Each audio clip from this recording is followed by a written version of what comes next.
नमस्कार दोस्तों।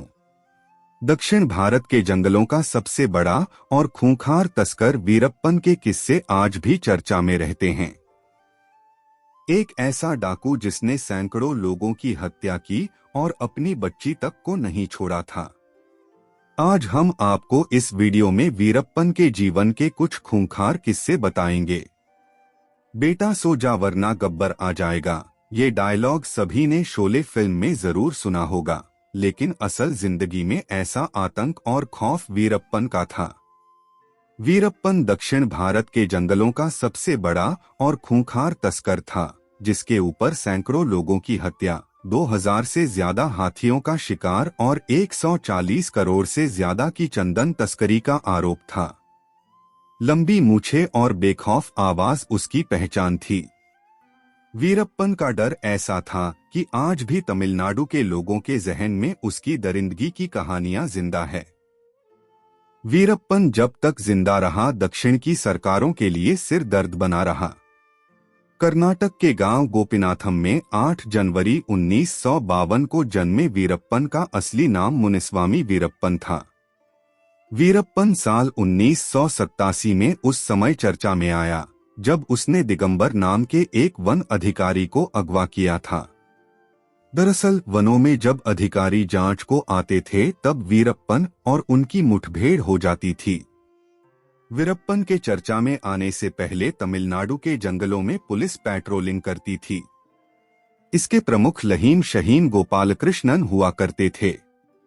गोपालकृष्णन काफी ताकतवर थे, इसलिए उनके साथी उन्हें रैम्बो भी कहा करते थे। इसी बीच साल 1993 में 9 अप्रैल को कोलाथपुर गांव में एक पोस्टर पाया जिसने सनसनी मचा दी। दरअसल इसमें वीरप्पन ने रैम्बो के लिए भद्दी भद्दी गालियां लिखी थीं और पकड़ने की चुनौती दी थी। रैम्बो भी वीरप्पन के उकसावे में आ गए और उसे पकड़ने निकल पड़े।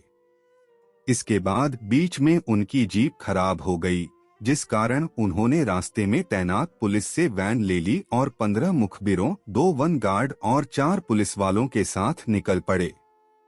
वीरप्पन को इसकी भनक लग गई और उसने रास्ते में बारूद बिछा दिए। जैसे ही बस पहुंची एक बड़ा धमाका हुआ और सभी लोग मारे गए। एक बार वन अधिकारी पी श्रीनिवास ने वीरप्पन को पकड़कर गिरफ्तार कर लिया था, लेकिन वीरप्पन इतना चालाक था कि वो तब भी बच निकला। उसने सुरक्षा कर्मियों से सिर में दर्द की बात कही और तेल मंगाया।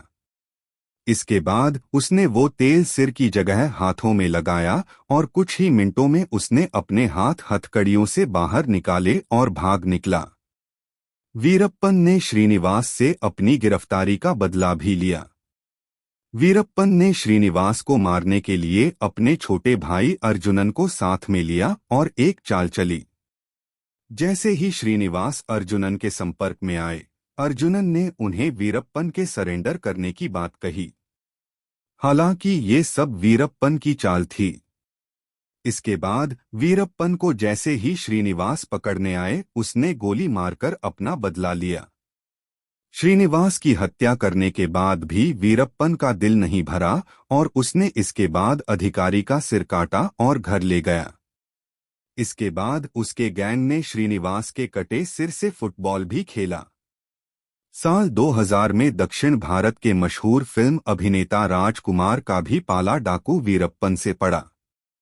वीरप्पन ने राजकुमार का अपहरण कर लिया और उन्हें कई दिनों तक अपने पास रखा।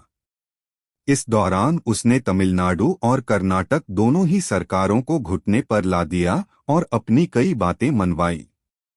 वीरप्पन इतना दरिंदा था कि उसने खुद को बचाने के लिए अपनी नवजात बेटी तक की बलि चढ़ा दी थी। वीरप्पन के खात्मे के लिए मुख्यमंत्री ने तमिलनाडु स्पेशल टास्क फोर्स का गठन किया। वीरप्पन को मारने के लिए विजय कुमार एसटीएफ के चीफ बने। 18 अक्टूबर 2004 को एसटीएफ को भनक लगी कि वीरप्पन आंख का इलाज कराने के लिए जंगल से बाहर आ रहा है। इसके बाद एसटीएफ ने चाल चलते हुए वीरप्पन के लिए एक एम्बुलेंस का इंतजाम किया। योजना के तहत एम्बुलेंस में वीरप्पन आकर बैठ गया। एम्बुलेंस को एसटीएफ का ही आदमी चला रहा था। योजना के अनुसार ड्राइवर तय स्थान पर एम्बुलेंस छोड़ भाग गया।